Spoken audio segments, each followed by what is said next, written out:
Now, I don't have a problem with nature running amok over my property boundary. However, the local council do. The issue was that the plants and the trees were encroaching on the road, causing a potential hazard to pedestrians, cyclists and drivers. The notification advised the permitted border tolerances, and I decided that rather than keep it in check yearly, that I would impede my garden's ability to stray beyond its own borders. Currently, I have a metre-high picket fence in desperate need of renovation.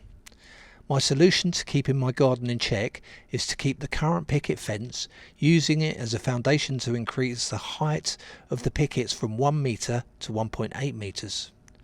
I would achieve this by screwing the longer pickets directly onto the existing pickets.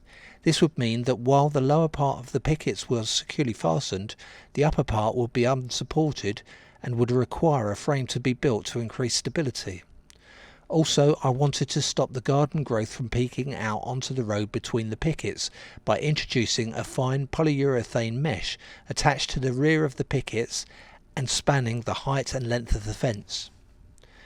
I would also introduce a weed suppressant membrane at head height to ensure privacy from curious bypassers. So the first stage was to ensure all vegetation was behind the fence so as not to impede the construction of the new fence. Unfortunately, I had to cut some growth back as it was not possible to reposition it.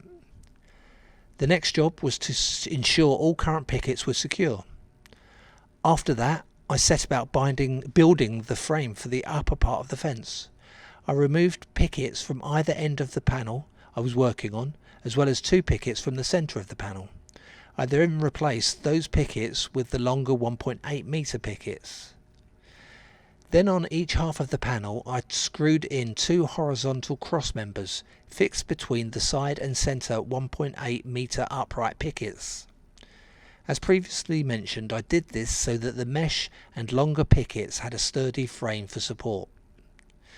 Once the frame was completed, I was able to attach polyurethane mesh to the existing pickets and the newly installed frame by using heavy-duty staples.